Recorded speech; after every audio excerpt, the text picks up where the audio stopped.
Yo, what's going on YouTube? What's going on everybody, man? Welcome back to the channel. How are you guys doing out there today, man? Welcome back. So we're here with some more Neil Young, man. Gonna be checking out Cortez the Killer. All right, this one's been highly requested on the channel, so thank you all for hitting up the comment sections and letting me know what songs to check out, man. I always appreciate it.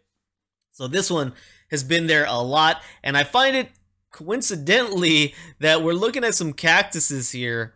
And this one, I don't know if that's supposed to be a cactus, but it looks more like a middle finger coming out of the ground. So I think that's quite funny, man. Neil Young, Zuma Crazy Horse. And instead of her flying on the bird is flying on her. And she's got some mamba jambas hanging down. We've got some mountains up in the background, a sun catching fire, and a cemetery back there. Always interesting to look at the artwork. But that middle finger, man, quite funny. All right, so let's go ahead and get into this one and see what's up with Cortez the Killer, guys. Here we go.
Gives me 90s filled music, man.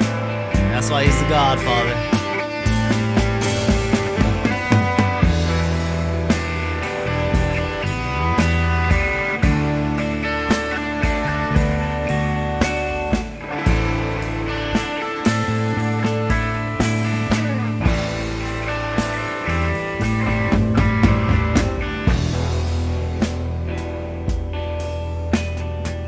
I can see Alice in Chains was inspired by this, man.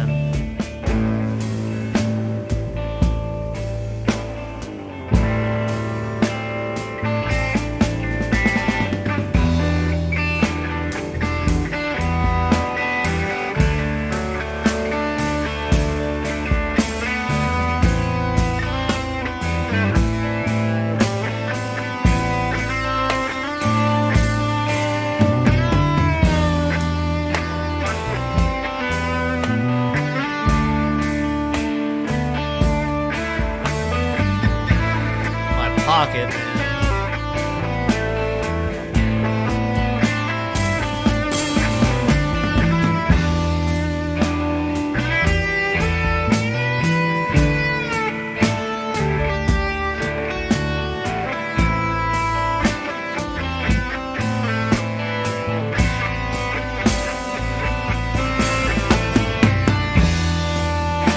Dude, what an intro.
Doing Crazy Horse here.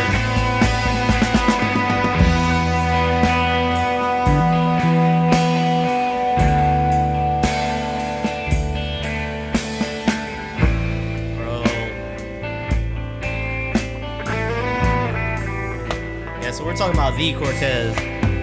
Hate was just a legend, and war was never known. People worked together, and they lifted many stones, and they carried them to the flatlands, but they died along the way, and they built up with their bare hands what we still can't do today. And I know she's living there, and she loves me to this day. I still can't remember when or how I lost my way.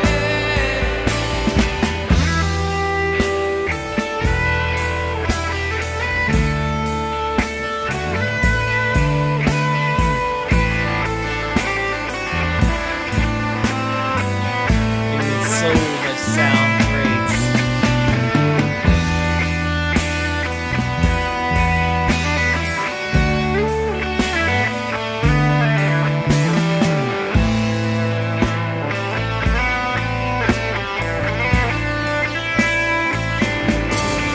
He came dancing across the water. Cortez, Cortez, what a killer.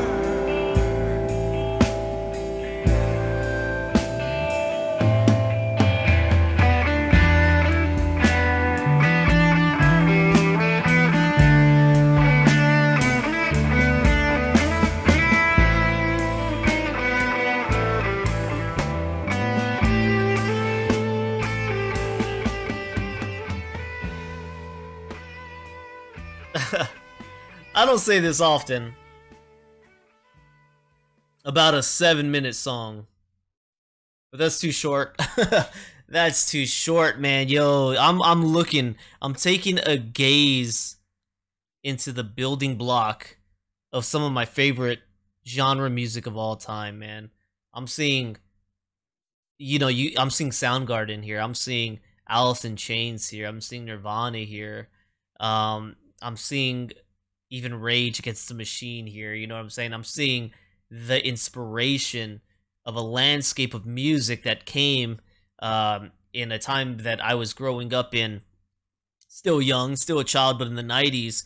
I'm seeing the heavy influence right here with Neil Young and Crazy Horse, especially on Cortez the Killer. Like, it don't get any closer to 90s music for me than this right here, man. This was a building block. This was a foundation of a genre of music. But this song right here, just crazy good, man. You constantly have the lead over here rocking you on the left. You have the rhythm, and this is not a traditional rhythm. This is a complex rhythm happening over here on the right. You got the bass carrying it. And then, of course, the song, man, you got the merits of what Neil Young's talking about here. About the conquerors, right, coming over, man, and raping and practically enslaving, killing all throughout the way, taking a civilization of people who were doing their own thing, doing things that were beyond the comprehension of modern day society and scientists and engineers. And he went and helped commit atrocities on these people. So right here, man, you've got Cortez the Killer, released by Neil Young in 1975, man. Just freaking amazing, dude. I would just want to say effing amazing. Seriously. Man, you cannot sleep on this song. You cannot sleep on this song, but even its impacts to me, hearing it, a song right here in 1975, hearing how close it is to music that came 15 years later. He helped build a society of musicians and sounds. So you got the genre right here: hard rock, blues rock, man. Length 7 minutes 29 seconds. Songwriter is Neil Young. Cortez the Killer is a song by Canadian singer-songwriter Neil Young from his 1975 album Zuma. It was recorded with the band Crazy Horse. It has since been ranked number 39 on Guitar World's 100 Greatest Guitar Solos and number 329 on Rolling Stone's list of 500 Greatest Songs of All Time. Young has stated in concert that he wrote the song while studying history in high school in Winnipeg. According to Young's notes for the album Decade, the song was banned in Spain under Francisco Franco. According to El País and book Arthur Xavier, the album Zuma was released in Spain in full following Franco's death, with the song renamed to the less inflammatory title Cortez Cortez. Interesting, man. It's kind of interesting little piece right there about Spain, and that this song was banned until that guy died, and even then it had to be changed to Cortez Cortez. They were not going to let it be called Cortez the Killer. That stuff's funny to me, man. It's a part of history. It's part of the way they look at history, and it is what it is. And if you want to separate yourself from that history, you don't get offended by it and ban it, right? You let it be open to being studied, interpreted, understood. When you're banning it, you have something to hide. You have something to be ashamed about, in my opinion. All right, so the song is inspired by, of course, Mr. Cortez, a conquistador who conquered Mexico for Spain in the 16th century. Cortez the Killer also makes reference to the Aztec ruler Moctezuma II and the Spanish conquest of the New World. Instead of describing Cortez's battles with the Aztecs, the lyric in the last verse suddenly jumps from third-person narrative to first-person, and possibly over a time span of centuries as well, with a reference to an unnamed woman. And I know she's living there, and she loves me to this day. I can't remember when or how I lost my way. Young had recently gone through his breakup with Carrie Snodgrass around the same time. I can also look at those lyrics as maybe being shameful in the eyes of a woman in your past, whether it's a lover, it's your mother, your grandmother, and I know she's still living there, and I know she loves me to this day. I still can't remember when or how I lost my way. I don't know how I became this monster I am today, but I know she loves me. I know she can see past it. I could even look at that as in the context of the story, of course, maybe that's not how Neil meant it, but in the context of the story, I could see it as somebody who's resentful for what they've done, or knows that what they've done is bad, and hoping that a woman who he loves or who loved him, he's hoping for forgiveness, right? I hope you can see through the monster I've become, kind of. On a more cynical note, in Jimmy McDonald's biography of Young, Shaky, the author, asked Neil if his songs were autobiographical. Young replied, "What the fuck am I doing writing about Aztecs in Cortez the Killer? Like, I was there wandering around because I only read about it in a few books. A lot of shit I just made up because it came to me." I love the brutal honesty. He continues the December 1995 interview for Mojo magazine. "It was a combination of imagination and knowledge. What Cortez represented to me is the explorer with two sides, one benevolent, the other utterly ruthless. I mean, look at Columbus. Everyone now knows he was less than great, and he wasn't even there first. It always makes me question all these other so-called icons." Yeah, I mean, like they say, history is written by the winners, right? And the winners are always going to make themselves look good, and we all have that in our histories. I don't care where you live in the world. You have some ruthless, shitty people who made the societies that we live in today, right? And you have to be able to acknowledge those. The people who deflected and say, "Hey, no, like, Columbus was amazing. He was like, dude, he did some terrible things. He did some terrible things. Cortez did some terrible things. I don't care where you're at in the world. Your society, the culture that you live with, is built off some really crappy people, and you got to be able to acknowledge that without being offended by it, and just realizing it, and just say, hey, well, today, where I am today in my life, I had nothing to do with that, and I'm living to a good representation of myself, trying to be a good person today, and really that's all that matters. But I'm just saying, history is ugly, and history, you got to acknowledge the crappiness that happened and the people who were crappy, because if you don't, right, how are you going to learn from that? How are you going to be better or make your kids better if you're not willing to shine a spotlight on crappy situations and crappy people? I love the openness right here with Mr. Neil Young. Rolling Stones critiqued the song's idyllic view of the Mesoamerica, noting that despite the song's contention that war was never known. Of course, I heard that line. I'm thinking, no, that's not so much true. But like he said, he's just imagining things. He's making things up. He's not being so literal. But of course, we're going to take this in a literal sense to the Aztecs.